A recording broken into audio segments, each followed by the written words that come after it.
نحمده ونصلي على رسوله الكريم اما بعد فاعوذ بالله من الشيطان الرجيم بسم الله الرحمن الرحيم لا تجعلوا دعاء الرسول بينكم كدعاء بعضكم بعضا قد يعلم الله الذين يتسللون منكم لواذا فليحذر الذين يخالفون عن أمره أن تصيبهم فتنة أو يصيبهم عذاب أليم ألا إن لله ما في السماوات والأرض قد يعلم ما أنتم عليه ويوم يرجعون إليه فينبئهم بما عملوا والله بكل شيء عليم۔ سورۃ النور کا درس چل رہا ہے۔ آج اسی صورت کی آخری 2 آیات تلاوت کی گئی۔ سورۃ النور مکمل ہوئی۔ گزشتہ آیتوں کے اندر گزرا کہ اللہ رب العزت نے فرمایا کہ اے مومن، پختہ مومن اور مضبوط مومن وہ ہے جو اللہ کے اوپر اور رسول کے اوپر حکم لائے، اس کے اوپر ایمان لائے، اور اس کے بعد وہ کسی کام کا کہیں یا کسی اہم فیصلے کے لیے جمع کریں تو وہاں حاضر ہو جائیں، وہاں سے ٹال مٹول نہ کریں۔ ہاں اگر کوئی مجبوری ہے، عذر ہے تو آپ صلی اللہ علیہ وسلم کو اطلاع دیں، اجازت لیں، اجازت کے بعد جائیں۔ اجازت کے بغیر کوئی جائے گا تو پھر وہ مومن نہیں کہلائے گا، وہ منافق کہلائے گا، جس کا آج کے آیت میں اللہ رب العزت نے تذکرہ فرمایا۔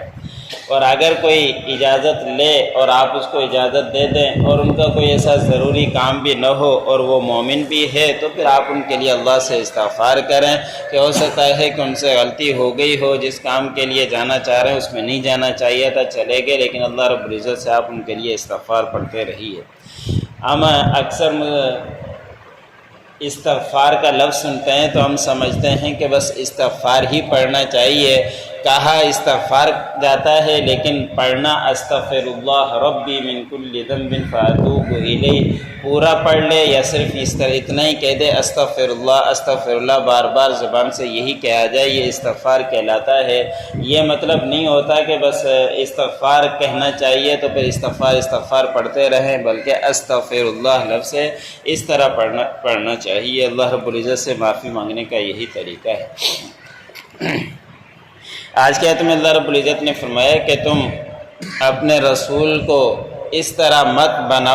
بلاؤ جس طرح کہ تم آپس میں ایک دوسرے کو بلاتے ہو، کیونکہ یہ ایک بے ادبی ہوا کرتی ہے کہ نام لے کر پکارا جائے تو وہ تو اس وقت پکارتا ہے جب بڑا چھوٹے کو بلائے یا جو برابری والے ہیں وہ بلائے، اور جو ادب کا لحاظ ہے وہ تو آپ صلی اللہ علیہ وسلم کا مرتبہ بہت ہی بڑا ہے، اس کے برابر تو کوئی مخلوق میں سے پہنچ بھی نہیں سکتا۔ اب اس کو ادب کے ساتھ ہی پکارنا چاہیے، ان کو ایسے نہ پکارو جس طرح کہ تم آپس میں یا خالد یا غفار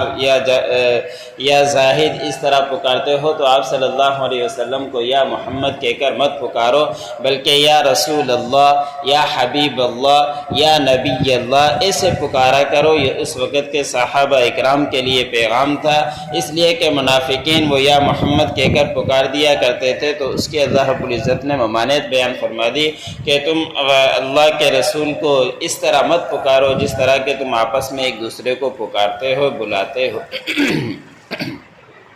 اور اللہ رب العزت جانتا ہے کہ جو کوئی تم میں سے کھسک کر چلا جاتا ہے کسی کو آڑ بنا کر، یہ اسی اوپر والی آیت کی نسبت سے ہے کہ جب نبی کریم صلی اللہ علیہ وسلم کسی اہم کام کے لیے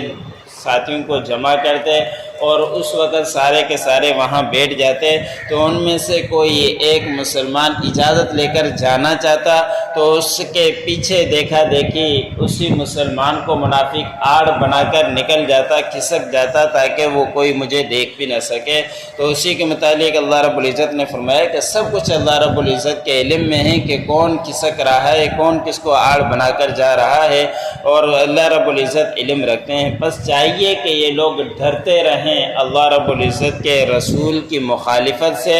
ایسے نہ ہو کہ پھر ان کے اوپر آزمائش آ جائے اور مصیبت آ جائے، تکلیفیں پڑ جائیں یا ان کے اوپر دردناک عذاب آ جائے۔ یہ تو ابھی تو اس بات کو کچھ نہیں سمجھتے، لیکن ایسے نہ ہو کہ یہ نبی کی مخالفت بن جائے اور مخالفت کی وجہ سے اللہ کا خوف ان کو آتے رہنا چاہیے، ایسے نہ ہو کہ اللہ رب العزت کا عذاب آ جائے۔ غزوہ احد کے اندر کیا ہوا تھا کہ آپ صلی اللہ علیہ وسلم نے چند صحابہ اکرام کو پہاڑ کے اوپر کھڑا کیا کہ تم نے یہاں سے ہٹنا نہیں جب تک کہ میرا حکم نہ آ جائے۔ انہوں نے سمجھا کہ بس اب جنگ ختم ہو گئی اور وہ مال غنیمت جمع کرنے کے لیے دوسرے صحابہ اکرام لگ گئے، بس ہمارے لیے بھی حکم یہی تھا کہ جنگ تک تھا، اب جنگ نہیں رہی، اب ہمیں اتر جانا چاہیے۔ نیچے اترے تھے تو معمولی سی ایک غلطی تھی، لیکن اس کی وجہ سے 70 صحابہ اکرام شہید ہوئے تھے، اور پھر بڑی گھمسان کی جنگ ہوئی تھی جس کی وجہ سے مسلمانوں کو بہت نقصان اٹھانا پڑا تھا۔ اب معمولی وجہ تھی، انہوں نے اپنے طور پر یہ سمجھا کہ بس اب جنگ ختم ہو گئی، جنگ کے وقت تک ہمیں یہ پیغام تھا، اب جنگ نہیں رہی، ابھی ہمیں نہیں رکنا چاہیے۔ لیکن اس میں سے بھی کچھ صحابہ اکرام نے کہا کہ نہیں، جب تک آپ صلی اللہ علیہ وسلم حکم نہ دیں ہمیں یہاں سے نہیں ٹلنا چاہیے۔ لیکن ان سے معمولی سی غلطی ہوئی جس کی وجہ سے بہت نقصان اٹھانا پڑا۔ تو اسی لیے اللہ رب العزت نے فرمایا کہ جب اللہ کے رسول کا حکم آ جائے تو اس کی مخالفت ہرگز مت کرو، اللہ سے ڈرتے رہو، ایسا نہیں کہ تمہیں کوئی تکلیف آ جائے، بڑی مصیبت پہنچ جائے۔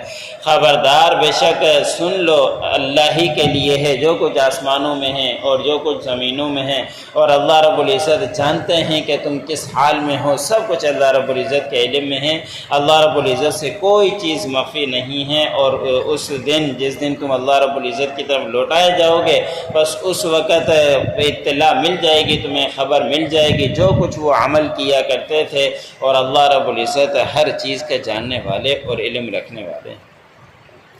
لا تجعلوا دعاء الرسول بینکم کدعاء بعضکم بعضا، مت بناؤ رسول اللہ صلی اللہ علیہ وسلم کے بلانے کو آپس میں جس طرح کہ تم میں سے بعض کو بلاتے ہیں۔ قد یعلم اللہ الذین یتسللون منکم لواذا، تاکہ اللہ رب العزت جانتے ہیں جو لوگ کھسک جاتے ہیں تم میں سے آڑ بنا کر۔ فلیحذر الذین یخالفون عن امرہ،